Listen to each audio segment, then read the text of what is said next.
Hello दोस्तों, कैसे आप लोग? उम्मीद है सब अच्छे होंगे, सब बढ़िया होंगे। और दिल्ली पुलिस की आंसर के आने के बाद तो आप लोग ज़रूर असमंजस की जो स्थिति है वो बन गई आप लोगों के लिए। जिनका 70 प्लस भी स्कोर है ना, वो भी अभी डाउट में है कि उनका सिलेक्शन हो पाएगा या नहीं हो पाएगा। तो इस वीडियो के अंदर मैं थोड़ी सी आप लोगों की क्लियरिटी है वो लेके आऊँगा कि आप लोगों को आगे फिजिकल की प्रिपरेशन करनी चाहिए या फिर नेक्स्ट एग्ज़ाम की प्रिपरेशन में लग जाना चाहिए। उससे रिलेटेड ये आप मतलब आपकी जो माइंड है वो क्लियर हो जाएगा कि आपको क्या करना चाहिए। ठीक है, कैटेगरी वाइज है वो भी मैं कट ऑफ है वो बता दूंगा, क्योंकि मोस्टली सभी चैनल ने अपनी जो कट ऑफ है वो बता दिए। तो उसी हिसाब से मैं भी अपनी जो कट ऑफ है कि मेरा अनुमान क्या है, मैं अपना जो कट ऑफ का आइडिया है वो आप लोगों के साथ शेयर करूँगा। तो सबसे पहले मैं बात कर लेता हूँ कि वैकेंसी कितनी रही है। देखो, वैकेंसी लगभग सिमिलर है, जो पिछली बार वैकेंसी थी और अब की बार वैकेंसी थी। ठीक है, और दूसरी चीज़ सिमिलरिटी क्या है कि जो नंबर ऑफ़ फॉर्म्स हैं उसमें 33 लाख के आसपास फॉर्म थे और इसमें 27 लाख के आसपास है जो फॉर्म है वो भरे गए। ये देखो, जो नंबर ऑफ़ सीट्स है ना ओबीसी की और यूआर की, उसमें अब की बार थोड़ा सा डिफरेंस आया है। अब की बार जो यूआर कैटेगरी की जो वैकेंसी हैं वो कम हुई हैं और ओबीसी कैटेगरी की जो वैकेंसी हैं या नंबर ऑफ़ सीट्स हैं वो बढ़ी हैं। तकरीबन 3 गुना जो वैकेंसी हैं या 2.5 गुना वैकेंसी हैं वो ओबीसी की अब की बार बढ़ के आई है।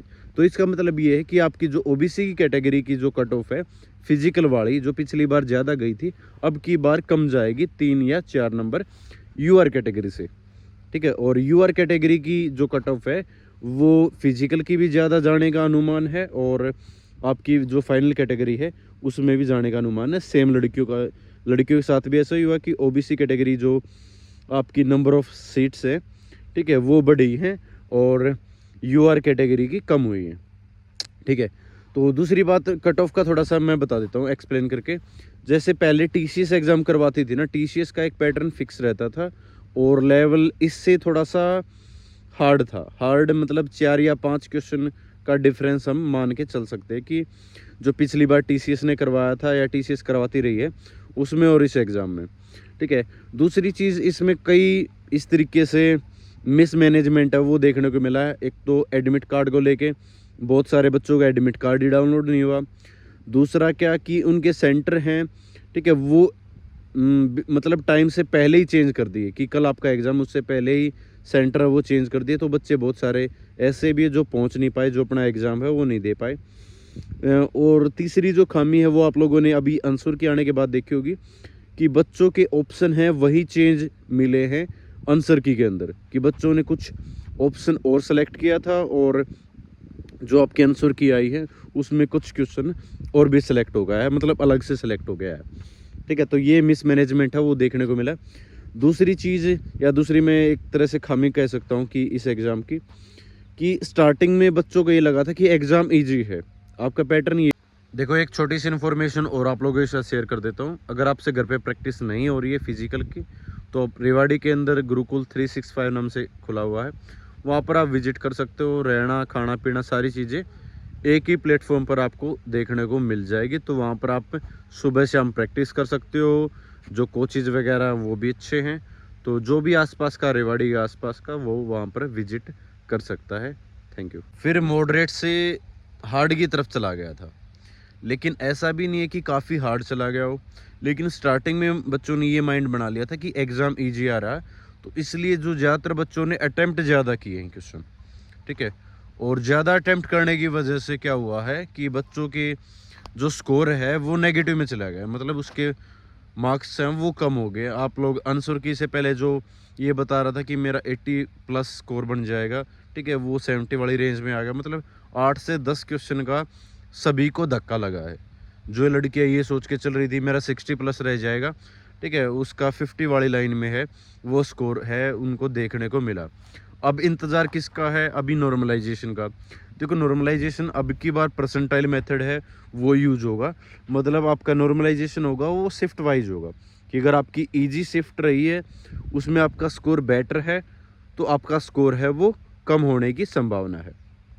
अगर आपको लगता है कि आपकी शिफ्ट काफ़ी हार्ड थी, आपका स्कोर कम बना है, तो नॉर्मलाइजेशन आपका अच्छा खासा होने की संभावना, क्योंकि ज़्यादा शिफ्ट के अंदर ये एग्ज़ाम हुआ है। ठीक है, तो पिछली बार जैसे टीसीएस करवाती है नॉर्मलाइजेशन, उसमें बहुत ही कम बच्चों के, रेयर बच्चों के स्कोर है वो कम होते थे, और कम भी होते थे तो 2 या 3 नंबर ही डाउन जाते थे। लेकिन अब की बार अगर ज़्यादा इजी शिफ्ट है, जो ये परसेंटाइल मेथड शिफ्ट वाइज लगेगा, उसमें आपका स्कोर है वो बढ़ भी सकता है और कम भी हो सकता है। ठीक है, तो वो अभी उस चीज़ का आप इंतज़ार कर सकते हैं और उम्मीद कर सकते हैं कि 5-6 नंबर अगर आपका सहारा मिल जाता है बच्चों को स्कोर इम्प्रूव होके, तो आप लोग जो कट ऑफ है उसकी रेंज में आ जाओगे, जो फाइनल कट ऑफ है। क्योंकि अगर मान लो फिजिकल वाली कट ऑफ में नाम भी आ जाता है, क्या फ़ायदा उस चीज़ का। पिछली बार सिर्फ 2 या 3 नंबर इसलिए बढ़ी थी फिजिकल वाली, सिर्फ 13 दिन मिले थे। लेकिन अब की बार ऐसा लग रहा है कि अच्छा खासा आप लोगों को टाइम है वो मिल जाएगा फिजिकल के लिए। ठीक है, तो अच्छा खासा अगर आप लोगों को टाइम मिल जाता है तो तकरीबन मेरा अनुमान ये है कि 8 नंबर से 10 नंबर तक आपकी जो कट ऑफ है वो बढ़ के देखने को मिल सकती है। तो अब बात करते हैं कि स्कैम कितना हुआ है, कितना नहीं हुआ। देखो, अगर स्कैम ज़्यादा लेवल पर हुआ, जिस हिसाब से हम सोच के चल रहे हैं, उससे भी ज़्यादा लेवल पर अगर स्कैम हुआ है, तो भाई मैं ये कहना चाहता हूँ कि 75 प्लस वाला भी बच्चा सेफ नहीं है। ये मेरी बात नोट कर लेना। अगर स्कैम बड़े लेवल पर हुआ है, जो हम आसपास सोच के चल रहे कि हाँ भाई काफ़ी हुआ, काफ़ी हुआ, उसी हिसाब से हर जगह हुआ होगा। क्योंकि यूपी और राजस्थान, हरियाणा, ठीक है, दिल्ली, अलग अलग जगह पर, ठीक है। तो आप लोगों ने जैसे अलवर का देखा होगा, नोएडा वाली जो लैब है वहाँ पर देखी होंगी, बहुत सारे अलग अलग जैसे जयपुर, वहाँ पर मान लो कुछ लिमिटेड ही बच्चे हमारे सामने आए हैं और बाकी बच्चे सामने आएंगे भी नहीं। ये डाटा सिर्फ एसएससी के पास है, उनको पता है कितने बच्चों ने 95 प्लस किया है। क्योंकि जो बच्चे 95 प्लस कर गए किसी भी तरीके से, वो कहीं भी अपना रोल नंबर या इस तरीके से चीज़ें हैं वो अब लीक नहीं होने देंगे। ठीक है, तो उसका आइडिया हमें सिर्फ पता चलेगा फाइनल वाली जो लिस्ट जाएगी उसके अंदर। ठीक है, और थोड़ा बहुत आइडिया फिजिकल वाली कट ऑफ है उसके अंदर भी पता चल जाएगा। ठीक है, तो अगर ज़्यादा हुआ तो भाई 75 प्लस वाले भी सेफ़ नहीं है, और अगर कम लेवल पर हुआ तो उस हिसाब से मैं अपनी जो कट ऑफ है वो बता दूंगा। और कट ऑफ मेरी ये रहेगी यूआर कैटेगरी के लिए 68 के आसपास। ठीक है, मैं मानता हूँ कि थोड़ी सी मैं ज़्यादा बता रहा हूँ, लेकिन अब की बार वैकेंसी कम है, पिछली बार से 700-800 वैकेंसी कम है। और जो ओबीसी कैटेगरी है वो 64-65 के आसपास, ईडब्ल्यूएस 62 के आसपास, और एसटी 60 और 58 के आसपास से जो एससी कैटेगरी है उसका अगर स्कोर है तो फिजिकल में इजीली नाम आ जाएगा। अब मैं बात करता हूँ लड़कियों की। लड़कियों का तकरीबन 59 के आसपास आपका यूआर कैटेगरी का। कम इसलिए बता पा रहा हूँ क्योंकि लड़कियों का जो स्कैम होता है वो कम होता है।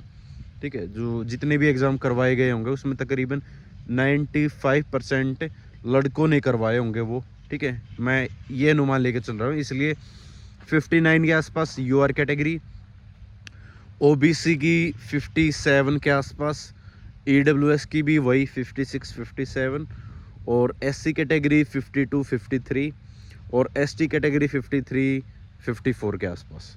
ये मेरा आइडिया है कट ऑफ का, जो आपकी पहले वाली फिजिकल वाली कट ऑफ लगेगी उसका। ठीक है, तो उस हिसाब से अपनी प्रिपरेशन में लग जाओ।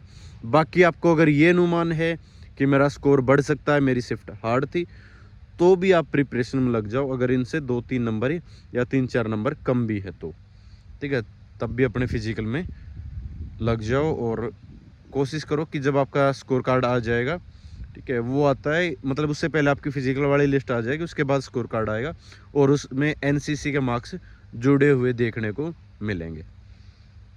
ठीक है, तो थैंक यू सो मच। जय हिंद सभी को, नमस्कार।